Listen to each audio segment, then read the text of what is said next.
Assalamu alaikum dear students. Hope all of you are fine by the grace of Almighty Allah.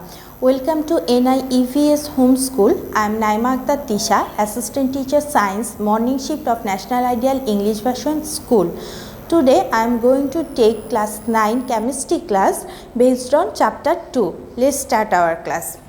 Dear students, today our topic is chapter 2 reading done part 2 and it's our lecture number 6 and today I will provide you SW number 3. Let's say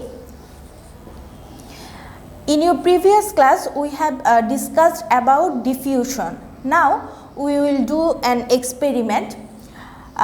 For this experiment, look here a picture is given. We have to take a glass rod like that, and two end of this glass rod will be open. Then we will take cotton and we will soak a piece of cotton in hydrochloric acid and another piece in ammonium hydroxide solution. Then we will place them like the picture. And after sometimes we will see that at the one side of that tube white smoke will produce. Why it will produce? From the solution from the hydrochloric acid solution and from ammonium hydroxide solution, from hydrochloric acid solution hydrochloric gas, and from ammonium chlorine gas, and from ammonium hydroxide solution ammonium gas diffused, and here it will react with each other and produce a white smoke. And if you observe, look here, this smoke is created in near the hydrochloric acid. Why this smoke create near the hydrochloric acid? Why it is not create in the middle? Through diffusion, the ammonium gas come near the hydrochloric acid. The atomic weight of ammonium is less than hydrochloric acid. That's why the diffusion rate of ammonium is greater than hydrochloric acid. From this experiment we can understand that less the atomic weight, greater the diffusion rate. Less the atomic weight, atomic mass, greater the diffusion rate. If that means it is vice versa in relation. Now here some elements are given: hydrogen, helium, nitrogen, oxygen, carbon dioxide, and their atomic mass are given here. And if you observe very carefully, the atomic mass of hydrogen is the lowest and carbon dioxide is 44, that means highest. That's why the diffusion rate of hydrogen will be the highest and diffusion rate of carbon dioxide will be lowest, as the atomic mass of carbon dioxide is highest. And in your previous class, how to calculate the atomic weight you have learned, and in this class also we will discuss about that in next chapter. Now effusion. At first we have learned about diffusion, then now we are discussing about effusion. Like diffusion, what will happen? The element or substance will go from higher concentration to lower concentration. In effusion same thing occur, but look the definition: the passage of gases from a high pressure zone to a low pressure zone through a fine pore. At first the passage of gases, here specifically gas is mentioned, and from a higher pressure zone to a lower pressure zone. That means at first gas, this is a key point, then pressure. In diffusion we have learned about concentration, but here it is mentioned from high pressure zone to low pressure zone. Through a fine pore, another key point, a fine pore, that means the difference between effusion and diffusion. In diffusion we use the word from higher concentration to lower concentration, and in effusion we are using here from high pressure to low pressure. Then we use here specifically gas, that means effusion occur only in gas, but diffusion can occur liquid liquid, solid liquid, gas gas, gas liquid, but effusion occur only in gaseous substance. A fine pore, that means there a teeny pore is involved in this process. And like if diffusion, if we provide heat, then the effusion rate will increase. When we use CNG, if we consider the CNG, compressed natural gas, normally we stored inside it in high pressure, we stored the methane gas, and when we used it in vehicle and vehicle use it come out with high pressure, and we compress this methane in the this gas in the form of liquid in this cylinder, but when it is come out, it come out with high pressure, and then it turns to again gases. Just like methane, we use propane, butane in the same process, and this is a way, an example of effusion. Now here the difference between effusion and diffusion are given. Effusion requires presence of pressure, but diffusion does not depend on pressure. Already I have told you, diffusion normally occur in solid, liquid, gaseous matter, but effusion only gas matter come out through a fine pore from the container to a gaseous matter. Now come to our next topic, burning of a candle and the three states of wax. Normally we know that all maximum substance has three states, solid, liquid and gaseous. Now in one reaction we can watch the three state of wax. If we light a candle, then due to heat the liquid wax will come out, and this candle is a compound of hydrocarbon. The absorbing the heat, liquid the wax start melting, and liquid wax come out, and with the touch of cold air it again turns to solid. That means at first due to heat it turns to liquid, and then again with the touch of air it turns to solid.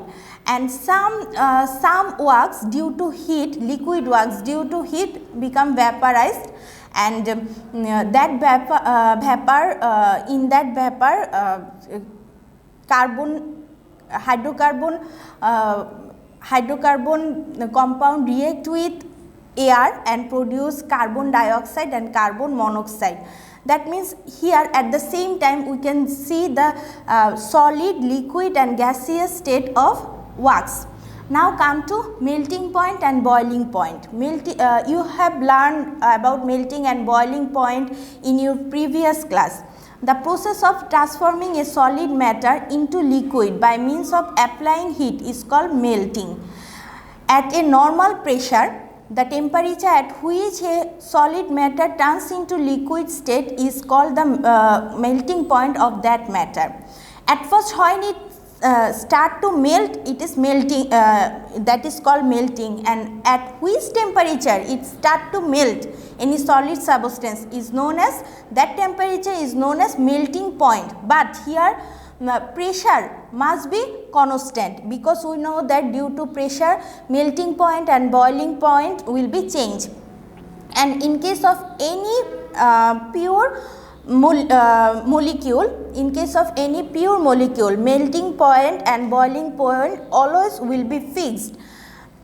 Like if we use pure water, then the melting point of ice will be 0 degree Celsius. But if we use any contaminated water or any adulterated water, then melting point of ice will be lesser or greater. The process of transforming a liquid matter into gas by means of heat is called boiling. Now we are discussing about boiling. The process of transforming from liquid to gas is known as boiling, and at which temperature that start to boil is known as boiling point of that liquid, and the temperature will be pressure will be fixed at normal pressure. Let us see the definition. At normal pressure, normally at 1 atmospheric pressure, the temperature at which a liquid matter turns into gaseous state is called the boiling point of that liquid. And we know that the boiling point of water is 100 degrees Celsius, and in case of pure water. Now experiment. Here an experiment is given, and melting point of urea. We determined here the melting point of urea using this instrument.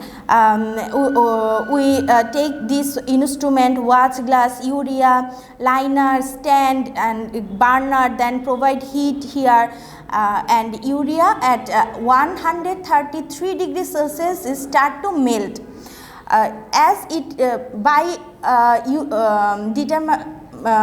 calculating the melting point and boiling point, we also can detect whether this material is pure or not, whether this material is contaminated or adulterated or not. As this urea start to melt at 133 degrees Celsius, so we can confirm that it is pure. If it start to melt from 130 or here 133, if it start to melt from 130 or 135, then we can say that it is adulterate or it is contaminated. Then here the boiling point is determined here. Melting point of sulfur is at 1 atm is 119 degrees Celsius. Then we have determined here the melting point of boiling point of water. Then we have experiment here. We have done experiment. We add alcohol with water, and we observe that